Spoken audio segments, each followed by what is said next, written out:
Maristela, eu tava aqui partindo essa maçã e comecei a imaginar até onde ela pode ser dividida. Quer dizer, se existe um limite, né, pra dividir as coisas. Você sabia que essa mesma pergunta foi feita na Grécia Antiga há mais de 2000 anos? Eles queriam saber se havia uma unidade básica que compõe toda a matéria do universo, algo indivisível. Você tem vontade de descobrir? Então não desliga. Porque hoje você vai aprender que a ideia do átomo foi proposta pela primeira vez por um filósofo grego chamado Demócrito e que só muito mais tarde os cientistas conseguiram provar sua existência e conhecer sua estrutura. Maristela, eu mal posso esperar para entender mais sobre átomos, sabia? Sabe que essa história vem fascinando os cientistas há vários séculos, Rosinha. E pra gente entender bem tudo isso, é preciso entrar num mundo onde tudo é tão pequeno que é preciso muita imaginação. E é esse mundo que a gente vai começar a descobrir hoje.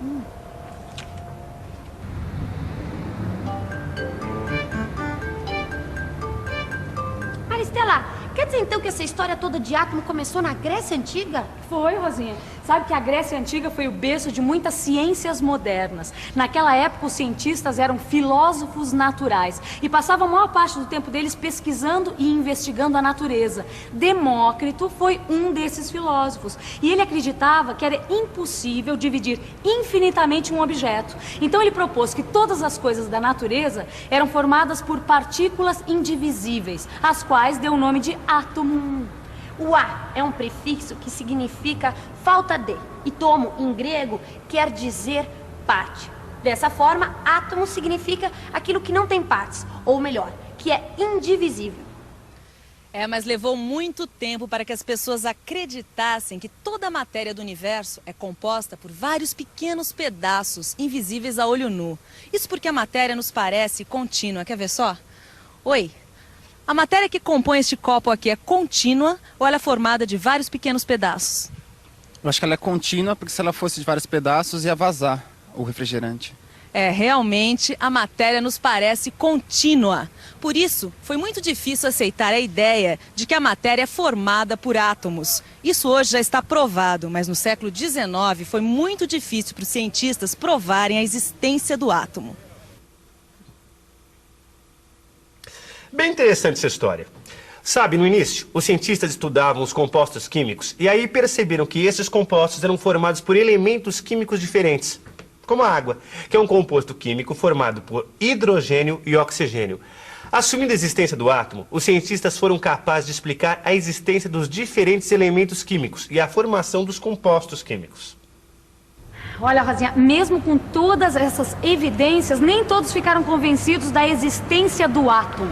Maristela, já deu para perceber que todas as novas descobertas da ciência precisam de um certo tempo para serem aceitas pelos cientistas e também serem comprovadas experimentalmente, né?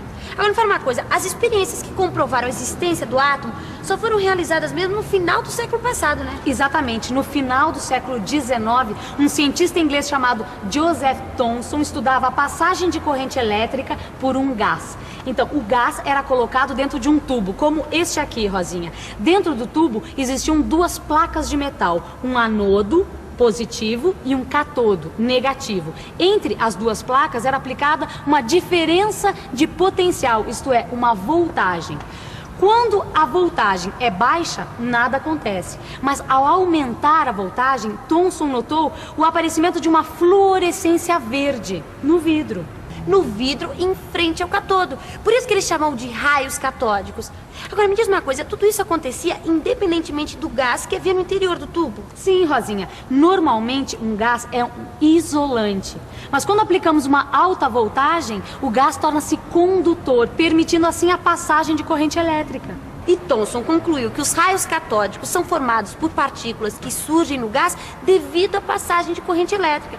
E concluiu também que essas partículas tinham carga negativa, pois eram repelidas pelo catodo. Essas partículas foram chamadas de elétrons. E já que eles apareciam independentemente do gás contido no tubo, Thomson concluiu que os elétrons estão presentes em todos os gases. Em todos os átomos, né, Maristela? Porque os gases são formados por átomos. E o mais interessante, Rosinha, é que os raios catódicos estão presentes no interior dos aparelhos de televisão. Lá existe um tubo chamado tubo de raios catódicos, como este aqui, ó. Os elétrons, isto é, os raios catódicos, são produzidos por um filamento aquecido. E ao atingir a tela, provocam reações que dão origem às imagens. Com essa experiência ficou claro que os átomos são formados por partículas menores e que, portanto, podem ser divididos. Então Thomson propôs o primeiro modelo atômico? Sim, ele imaginou que cada átomo é formado por uma massa eletricamente positiva, onde estão distribuídos os elétrons, como as passas de um pudim. Por isso, este modelo ficou conhecido como pudim de passas. E nessa época, os cientistas descobriram a radioatividade. Isto é, descobriram que alguns elementos químicos emitem partículas de alta energia. Um desses elementos químicos, o rádio, foi utilizado por um outro cientista inglês, Rutherford, para investigar a matéria. E esse elemento rádio emite pequenas partículas de carga positiva, chamadas partículas alfa. Você lembra como é que era a experiência? Lembro sim. Veja aqui. Olha, Rosinha, ele colocou uma porção do elemento rádio em frente a uma placa muito fina de ouro. As alfas emitidas atingiam a placa de ouro. Rutherford esperava que todas elas atravessassem a placa de ouro, porque tem muita energia. Entretanto, ele observou que uma pequena parte dela, cerca de 1 em cada 10.000, era refletida pela placa e voltava. Para serem refletidas, as alfas deveriam se chocar com algo muito duro. Para explicar esses resultados, Rutherford propôs um novo modelo para o átomo, formado por uma pequeníssima região central com carga elétrica positiva, chamada de núcleo, cercado por elétrons de carga negativa, como os planetas ao redor do Sol. Para você ter uma ideia do tamanho do núcleo, imagine que nós vamos aumentar o átomo 1 trilhão de vezes. Aí ele ficaria mais ou menos do tamanho deste campo de futebol. Nesse caso, o núcleo ficaria do tamanho dessa pequena moeda e os elétrons seriam menores do que um fio de cabelo, invisíveis a olho nu. Já as partículas alfa ficariam do tamanho da cabeça deste alfinete aqui e poderiam passar pelo campo ou pelo átomo livremente, a menos que encontrasse o núcleo ou a moeda. Nesse caso, elas seriam refletidas. As descobertas de Rutherford representam um grande avanço para a física atômica. Seu modelo mostra um átomo com um núcleo central muito pequeno, com carga positiva, que contém mais de 99,9% da massa do átomo. Ao seu redor estão os elétrons, partículas muito leves, que correspondem a menos de 0,1% da massa do átomo e têm carga negativa. O número de cargas positivas é igual ao de cargas negativas, de modo que o átomo é eletricamente neutro. Mas o modelo de Rutherford tinha um problema: explicar como os elétrons estão ao redor do núcleo, se eles estão parados ou em movimento. Acho que os cientistas ficaram numa sinuca atômica. Se os elétrons estivessem parados, seriam atraídos pelo núcleo e cairiam na sua superfície. O átomo sofreria um colapso e o seu diâmetro seria igual ao diâmetro do núcleo. Mas isso os cientistas sabiam que não era verdade. Assim eles concluíram que os elétrons só poderiam estar em movimento ao redor do núcleo. Mas aí surgiu um outro problema. De acordo com o eletromagnetismo, uma carga acelerada perde energia. Assim, os elétrons perdiam energia até parar. Só que esse processo duraria uma fração de segundo. E nesse caso, o universo como conhecemos não existiria. Maristela, como é que os cientistas resolveram o problema dos elétrons, então? Bom, Rosinha, em 1913, um jovem cientista chamado Niels Bohr, ele resolveu essa questão propondo algumas modificações no modelo atômico de Rutherford, para adaptá-lo à realidade dos fatos observados. Bom, este novo modelo atômico ficou conhecido como Modelo Atômico de Rutherford-Bohr.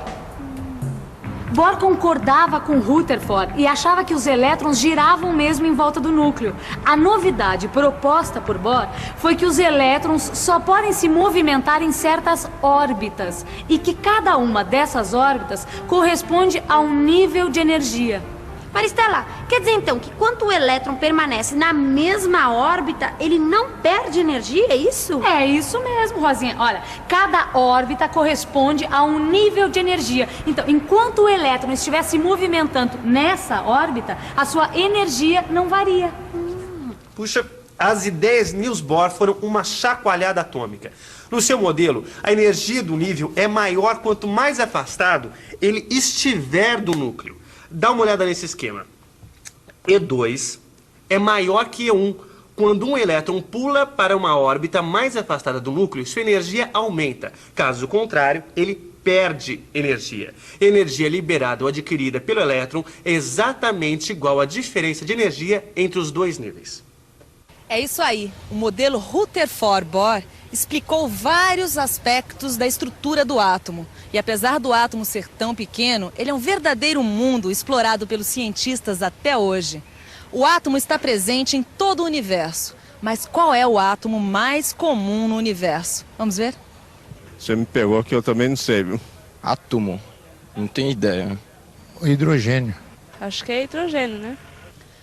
Pouca gente sabe, mas o átomo de hidrogênio é o mais comum do universo. E é também o mais simples.